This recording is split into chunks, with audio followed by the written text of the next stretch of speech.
Hello everyone. आज जो मैं वीडियो बना रही हूँ, मैं पहले ही बता दूँ, मैं उन स्टूडेंट्स के लिए बना रही हूँ जो अभी अभी 10th से 11th में शिफ्ट हो रहे हैं और उनके पास ज़्यादा सोर्सेज नहीं है पढ़ने के, बुक्स नहीं होंगी अवेलेबल इस टाइम पर। तो डेफिनेटली आप यहाँ सामने देख ही रहोगे चैप्टर 0। तो ये डाउट भी मैं क्लियर कर दूं कि एक्चुअली 11th क्लास में आप चैप्टर 1-2 से स्टार्ट करते हो, लेकिन बिफोर दैट आपको कुछ ऐसे मैथमेटिकल टूल्स होते हैं जो फिजिक्स में चाहिए होते हैं फिजिक्स को आगे समझने के लिए। तो इसलिए हम इसको चैप्टर 0 का नाम भी देते हैं। कई एक्स्ट्रा बुक्स में भी इसे एज अ चैप्टर 0 ही कंसिडर किया जाता है मैथमेटिकल टूल्स के नाम से। तो इसमें कुछ नई ऐसी चीजें हैं जो शायद आप मैथमेटिक्स में भी पढ़ोगे डेफिनेटली, जैसे डिफरेंशिएशन, इंटीग्रेशन, ये सब चीजें आप मैथ्स में पढ़ोगे, लेकिन जब तक ये मैथमेटिक्स में आपको आएंगी तब तक वो फिजिक्स में पहले ही आ चुकी होंगी। आपका जो इंटीग्रेशन का चैप्टर है वो 12th स्टैंडर्ड में आता है, डिफरेंशिएशन का 11th स्टैंडर्ड में आता है, लेकिन वो 5th चैप्टर होता है। तो तब तक आप फिजिक्स में उसे फर्स्ट सेकेंड चैप्टर में पढ़ चुके होते हैं, तो काफी डाउट्स रह जाते हैं। इनफैक्ट कई ऐसे स्टूडेंट्स हैं जो मेडिकल लेते हैं और उनके पास मैथ्स नहीं होता लेकिन फिजिक्स होती है, तो वो स्टूडेंट्स मैथ्स के बिना बिल्कुल फिजिक्स नहीं कवर कर पाते या समझ नहीं पाते। तो डेफिनेटली उनके लिए ये वीडियो काफी इंपॉर्टेंट होगा। तो लेट्स स्टार्ट। आपका पहली जो चीज हम लोग कवर करेंगे वो है फंक्शंस एंड लिमिट्स। बाकी टॉपिक्स नेक्स्ट वीडियोज में आते जाएंगे। फंक्शंस एंड लिमिट्स, अब ये दोनों ही चीजें आपने 10th के मैथ्स में नहीं पढ़ी हैं, ठीक है। फंक्शंस में हम लोग डिस्कस करेंगे कितने टाइप्स ऑफ फंक्शंस हैं। सबसे पहले जो कुछ इंपॉर्टेंट टर्म्स हैं वो है, जैसे first is constant and variables. Constant and variables में आपको पता है कांस्टेंट क्या होता है, जिसकी कोई फिक्स वैल्यू होती है, और वेरिएबल्स होते हैं जैसे कि एक्स, जो अपनी वैल्यूज या वाई या एनीथिंग, कोई भी आप नाम इन पे लगा सकते हो, एक्स वाई टी कुछ भी ले सकते हो, जो अपनी वैल्यूज चेंज कर सकते हैं, उसे हम कोई भी वैल्यू दे सकते हैं, ठीक है। वो होते हैं आपके वेरिएबल्स। सेकेंड आता है आपका इंडिपेंडेंट एंड डिपेंडेंट वेरिएबल्स। अब यहाँ पर जो इंडिपेंडेंट वेरिएबल्स हैं ये तो वो वेरिएबल्स हो गए जो अपनी कोई भी वैल्यू ले सकते हैं। मतलब मैंने अगर फिक्स किया हुआ है कि यहाँ से यहाँ तक की वैल्यूज हैं, 0 से मान लो 10 तक की, तो ये इनके बीच में कोई भी वैल्यू अगर आ रही है तो ये अपनी मर्जी से कोई भी वैल्यू चूज करते हैं। ये होते हैं इंडिपेंडेंट वेरिएबल्स, ठीक है। ये किसी पे डिपेंड नहीं करते। लेकिन जो डिपेंडेंट वेरिएबल्स होते हैं, नाम से ही सजेस्ट हो रहा है कि वो किसी चीज पे डिपेंड करते हैं। वो किस चीज पे डिपेंड करते हैं? वो खुद किसी और वेरिएबल पे डिपेंड करते हैं। मतलब ये कि आपके डिपेंडेंट वेरिएबल्स जो हैं उनकी वैल्यू ऑलरेडी किसी और वेरिएबल पे डिपेंड कर रही होती है। जैसे एक छोटा सा एग्जांपल लेते हैं, उससे आपको बहुत इजीली समझ आ जाएगा। मान लो मैं ले रही हूं y is equal to x cube plus x square plus 1 for example. अब यहां पर अगर मैं x की वैल्यू 0 लूं, पहला केस मैं ले रही हूं, मान लो कि x की वैल्यू मैं 0 लूं, तो आपकी y की वैल्यू कितनी निकलेगी? y हो जाएगा 0 का क्यूब प्लस 0 का स्क्वायर प्लस 1, तो y की वैल्यू कितनी हो गई आपकी? 1, ठीक है। तो यहां पर मैंने जब x की वैल्यू 0 ली तो आपका y क्या हो गया? 0 का क्यूब, इसमें वैल्यूज पुट करी है, फिर 0 का स्क्वायर, फिर प्लस 1, तो वैल्यू आ गई 1। मतलब जब x की वैल्यू 0 ले गई तो y की वैल्यू कितनी आई? 1।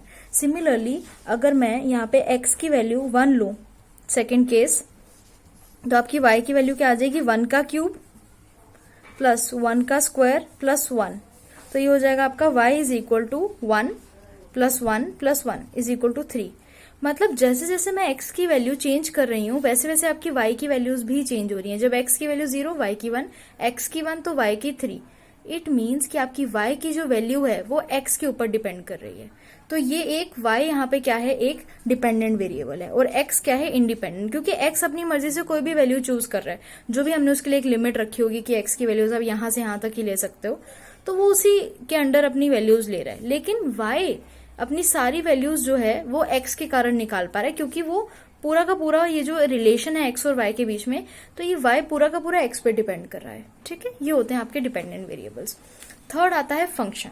अब ये जो फंक्शन है ये आप मैथमेटिक्स में भी पढ़ोगे 11th में, लेकिन हम यहाँ पे एक बार जरूर समझेंगे इसको, क्योंकि फिजिक्स में काफी यूज होता है। अब फंक्शन क्या है? जैसे मैंने आपको अभी एक एग्जाम्पल दिया, एक और ले लेते हैं। मान लो y is equal to x square plus 1, right. यहाँ पे अगर आप ध्यान दो तो आपका जो y है वो अपनी वैल्यूज किसके अकॉर्डिंग बदलेगा? x के अकॉर्डिंग। जैसे जैसे आप x की वैल्यूज बदलते जाओगे, जैसे कि हमने यहाँ पे एग्जाम्पल किया है, x के अकॉर्डिंग आपकी y की वैल्यूज बदलती जाएंगी। It means y is a function of x। तो हम इसे कैसे लिखते हैं? y is equal to f x, मतलब ये कि y जो है वो x का फंक्शन है, x के अकॉर्डिंग वो अपनी वैल्यूज लेगा, तो x के ऊपर वो डिपेंड कर रहा है। ठीक है, ये चीज हम ऐसे भी लिख सकते हैं कि y जो है it is equal to f x which is equal to x square plus 1। ठीक है, इस चीज को हम फंक्शन बोलते हैं कि ये y और x के बीच में एक रिलेशन फॉर्म कर रहा है, जहां पे आपकी x की वैल्यूज डिसाइड कर रही है y की वैल्यूज को। तो y एक डिपेंडेंट वेरिएबल हो गया और सिमिलरली y को हम फंक्शन बोलेंगे x का। ठीक है, ओके, नेक्स्ट आते हैं आपके टाइप्स ऑफ फंक्शंस। तो फर्स्ट आता है पावर फंक्शन। पावर फंक्शन में क्या है, जैसे यहाँ पे मैंने y को सिंपली लिया था एक्स स्क्वायर प्लस 1, तो इसके बहुत तरीके के फॉर्म्स हो सकते हैं। y is equal to x to the power n, जैसे यहाँ पे मैंने स्क्वायर लिया था, इससे ऊपर मैंने क्यूब लिया था या उसके बाद स्क्वायर लिया, तो ये होते हैं आपके पावर फंक्शंस।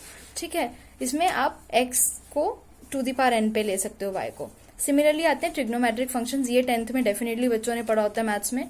तो y यहाँ पे कोई भी ट्रिग्नोमेट्रिक फंक्शन का फॉर्म ले सकता है, sine theta, cos theta, in fact आप इनका सम भी ले सकते हो। y कैन ऑल्सो भी sine theta, sine x plus cos x. तो यहाँ पे भी y क्या है, x का ही फंक्शन है। क्यों? क्योंकि अगर मैंने यहाँ पे x की वैल्यू डाल दी 30 डिग्री, तो आपका साइन 30 डिग्री क्या हो जाएगा, हाफ। तो मतलब y की वैल्यू हाफ आ जाएगी, तो मतलब x की वैल्यू चेंज करने पे y की मिल रही है। So it is y is still a function of x। Then comes exponential function, जिसमें y is equal to a to the power x। अब यहाँ पे a क्या होता है, a होता है आपका बेस। ये सब आपने बहुत छोटी क्लासेस में भी पढ़ा होगा। a यहाँ पे क्या है आपका बेस, बेस नंबर भी बोलते हैं इसको हम, बेस नंबर। ठीक है, ये आपका a जो है वो बेस नंबर होता है। यहाँ पे आप जैसे यहाँ पे 2 ले सकते हो, 2 टू दी पावर x, 2 की कोई भी ऊपर पावर ले सकते हो, तो ये आपका बेस होता है। फिर आते हैं लोगैरिथमिक फंक्शंस। ये जो फंक्शन है ये मैं आपको बाद में बताऊंगी, क्यों? क्योंकि ये एक पूरा टॉपिक है, इसको मैं जस्ट ऐसे ही 2 मिनट में नहीं समझा के खत्म कर सकती। एक प्रॉपर टॉपिक है जो फर्स्ट टाइम पढ़ रहे हो, इसके लिए एक प्रॉपर एक्सप्लेनेशन चाहिए, इसलिए मैं इसको अभी नहीं टच करूंगी। इसमें मैं जस्ट टाइप्स में बता दिया इसको। ठीक है, तो अब आपकी क्या क्या चीजें आपको पता चल चुकी हैं। एक आपको पता लग गया है कि कांस्टेंट वेरिएबल्स पहले से पता थे, कुछ इंडिपेंडेंट डिपेंडेंट वेरिएबल्स होते हैं, डिपेंडेंट जो किसी और पे डिपेंड करते हैं। फंक्शन क्या होता है, जैसे यहाँ पर y जो है वो x का फंक्शन है, x के ऊपर उसकी वैल्यू डिपेंड कर रही है, तो वो x के रिलेशन में है, तो definitely y is a function of x। Types of functions में पावर फंक्शन, ट्रिग्नोमेट्रिक, ये सब रटने की जरूरत नहीं है, जस्ट समझने की जरूरत है। अब आते हैं एक इंपॉर्टेंट चीज जो कि है आपका लिमिट ऑफ ए फंक्शन। तो फंक्शंस हमें समझ आ गए क्या होते हैं, फंक्शन हम किस फॉर्म में लिख सकते हैं, हमें सब पता लग गया।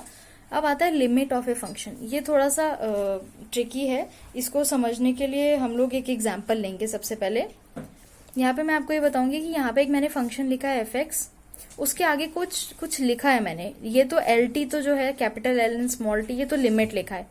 इस लिमिट के पैरों में मैंने एक्स एरो बना के ए लिखा है और यहाँ इज इक्वल टू में एल लिख दिया।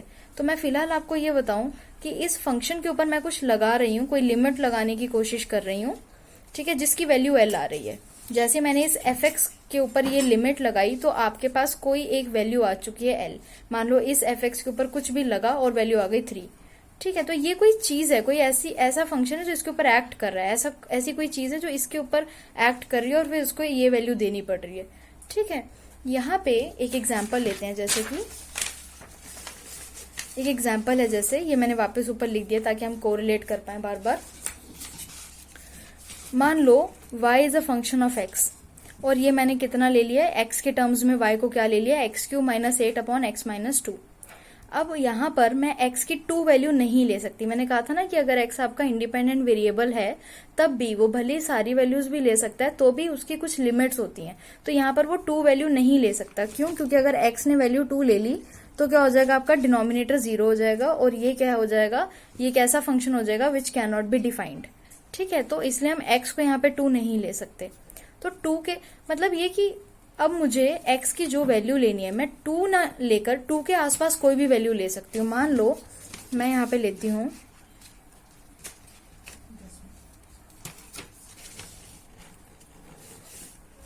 x is equal to 1.98। मैं 2 के आसपास की सारी वैल्यूज लूंगी, 1.98।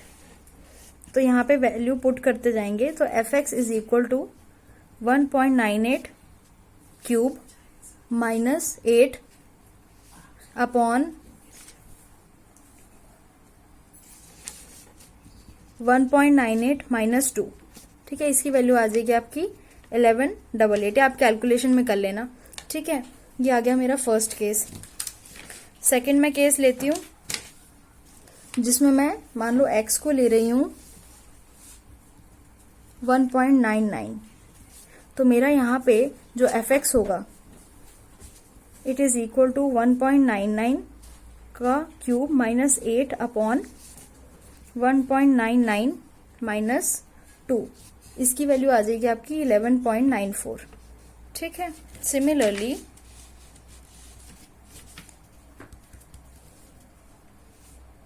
x की वैल्यू मैं लूंगी 2.01। ठीक है,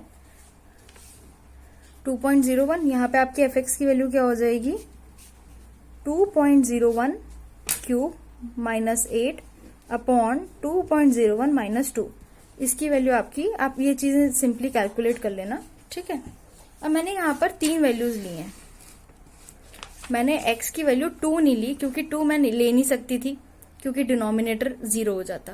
मैंने 2 के आसपास सारी वैल्यूज ली। अब आप इनकी वैल्यूज को देखो जरा, जब मैंने सॉल्व कर लिया 11.88, 11.94, 12.06, आप अगर ध्यान से देखो तो ये सारी ही वैल्यूज किस वैल्यू को अप्रोक्सीमेट कर रही हैं, 12 को अप्रोक्सीमेट कर रही हैं। ये भी 12 को, क्योंकि 11.8 तो इट इज ग्रेटर देन 5, तो एक नंबर यहाँ पे बढ़ जाएगा। 11.9 अगेन ग्रेटर देन 5, यहाँ पे एक वैल्यू बढ़ जाएगी डेसिमल के इस साइड पे। 12.0 तो ये तो 12 ही हो गया। ठीक है, तो ये सारी ही वैल्यूज क्या कर रही हैं, 12 को अप्रोक्सीमेट कर रही हैं। मतलब ये कि अगर मैं x की वैल्यू 2 ना डालूं, यहाँ पे मैंने जो एरो लगाया ना, वो एरो मैंने इसलिए लगाया कि ये x की वैल्यू a नहीं है, इज इक्वल टू a नहीं है, लेकिन हाँ बस उसके आसपास है। तो मतलब x की जो वैल्यू होगी वो इस a के अराउंड रिवॉल्व करेगी, वो एग्जैक्ट इक्वल टू a नहीं है, इट इज टेंडिंग टू। इस एरो को हम बोलते हैं tends to, x tends to a। तो x की वैल्यू जो है it is not equal to a, लेकिन ये इसके आसपास ही जो है घूम रही है वैल्यू। जैसे हमने यहाँ 2 के ले लिया, it is not equal to 2, but उसी के आसपास की सारी वैल्यूज ली। उस टाइम पर जो फंक्शन है वो l वैल्यू देगा। मतलब ये कि उस टाइम पे ये जो आपका फंक्शन है इसकी जो वैल्यू होगी वो एग्जैक्ट कोई एक पर्टिकुलर वैल्यू आएगी। तो यहाँ पे सभी की वैल्यू क्या आ रही है 12। मतलब ये कि जब मैंने इस फंक्शन पे ये लिमिट लगाई कि मैं x की वैल्यू 2 नहीं लूंगी, इस फंक्शन पे मैंने क्या लिमिट लगाई कि मैं x की वैल्यू टेंडिंग टू 2 लूंगी। इस चीज को मैं लिख कैसे सकती हूँ, मैं लिख के दिखाती हूँ जरा, फिर आप कंपेयर कर पाओगे। मैं इस चीज को कैसे लिखूंगी कि मैंने ये जो मेरा फंक्शन था x³ minus 8 upon x minus 2, यही फंक्शन लिया था मैंने यहाँ पे मैंने जो फंक्शन लिया था y is equal to fx, वो यही चीज ली थी। तो ये जो फंक्शन है इस पे मैंने एक लिमिट लगाई है। लिमिट क्या लगाई, लिमिट ये लगाई दैट x टेंड्स टू 2। मतलब ये कि वो 2 के इक्वल नहीं है लेकिन उसको ही टेंड कर रहा है, उसी के आसपास घूम रही है x की value, then it is equal to 12। अब आप ये देखो कि ये चीज जो है वो सेम इसके जैसी है, इसको आप कंपेयर कर सकते हो। तो इस फंक्शन पे मैंने एक लिमिट लगाई है कि my x tends to a, मतलब it is not equal to a, here it is not equal to 2, it tends to 2, मतलब 2 के आसपास वैल्यू घूमेगी तो आपकी कोई वैल्यू आएगी, तो वो वैल्यू आपकी 12 है। जैसे यहाँ पे एक एग्जाम्पल के साथ है। तो आई होप इतना ये सब समझ आ गया होगा। ये एग्जाम्पल काफी अच्छा समझने के लिए, इस तरीके से हम किसी भी चीज की लिमिट डिफाइन करते हैं। ठीक है, अब कुछ ऐसी इंपॉर्टेंट लिमिट्स होती हैं जो फिजिक्स में काफी यूज होती हैं, उनको आपको पूरा डिराइव करने की हर बार जरूरत नहीं है न्यूमेरिकल्स में, वो एज इट इज यूज होती हैं। जैसे फर्स्ट कि साइन थीटा पे जब हम लिमिट लगाते हैं थीटा टेंड्स टू 0, तो आंसर जो है वो थीटा आता है। यहाँ पे थीटा रेडियंस में है, ये कन्वर्जन भी आप सीखोगे, रेडियंस और डिग्रीज का कन्वर्जन होता है। तो आपकी जो वैल्यू है थीटा, ये जो जितने भी ये जो एंगल्स होते हैं, ऑब्वियसली जैसे आपकी एक लेंथ है, एक लेंथ जो होती है उसको आप किस किस में मेजर कर सकते हो, मीटर में कर सकते हो, सेंटीमीटर में कर सकते हो, किलोमीटर में कर सकते हो। सिमिलरली जो एंगल होता है उस एंगल को भी मेजर करने के कई तरीके होते हैं। आप डिग्री में उसको कर सकते हो मेजर, सिमिलरली आप रेडियंस में उसको कर सकते हो मेजर। ठीक है, तो यहाँ पर हमारा जो ये एंगल है वो रेडियंस में मेजर हो रहा है, ना कि डिग्री में। तो जब भी आप साइन थीटा पे लिमिट लगाओगे theta tending to 0, it will give you theta. Similarly sine theta upon theta when limit acts on it for theta tending to 0, it gives you 1। Similarly cos के लिए ये चीज 1 हो जाएगी। एक चीज मैं आपको ट्रिक बता दूं कि tan थीटा बिल्कुल साइन थीटा की तरह वर्क करता है। तो साइन थीटा यहाँ पे जब इस पे लिमिट लगी है थीटा हो गया, सिमिलरली यहाँ पे भी ये थीटा हो गया। जब यहाँ पे sine theta upon theta limit theta is equal to 0 पे 1 हुआ तो tan थीटा भी ऐसे ही हो गया। और ये एक स्पेशल है, ये बहुत ही रेयर खैर न्यूमेरिकल्स में आपको आएगा, बट ये भी मैं बता देती हूँ क्योंकि यूज होता है। That limit y tends to 0 1 plus y, ये जो 1 plus y to the power 1 by y है, ये पूरा एक ही फंक्शन है। ये पूरी जो चीज है ये पूरा एक ही फंक्शन है। इस पूरे फंक्शन के ऊपर ये लिमिट लग रही है दैट y टेंड्स टू 0, तो एक वैल्यू के इक्वल आता है। जैसे इन सबकी कोई वैल्यू आ रही है ना, यहाँ पे भी एक वैल्यू आई थी आपकी 12 वाली, वैल्यू के इक्वल हो जाते हैं। तो उसी तरीके से ये एक वैल्यू के इक्वल हो जाता है विच इज इक्वल टू ई। इस ई को हमने एक फिक्स नंबर दिया हुआ है, वो होता है 2.718। तो इस तरीके से जब इस फंक्शन पे ये लिमिट लगती है तो ये इसके इक्वल हो जाता है। आई होप आप लोगों को लिमिट्स एंड फंक्शंस का ये टॉपिक समझ आया होगा। अगर आप लोग को कोई भी डाउट है या कोई भी चीज आप बताना चाहते हो कि आपको क्लियर नहीं हुई है, कोई पोर्शन है क्लियर नहीं हुआ, तो आप लोग कमेंट सेक्शन में बता सकते हो। Thank you so much, please like and subscribe.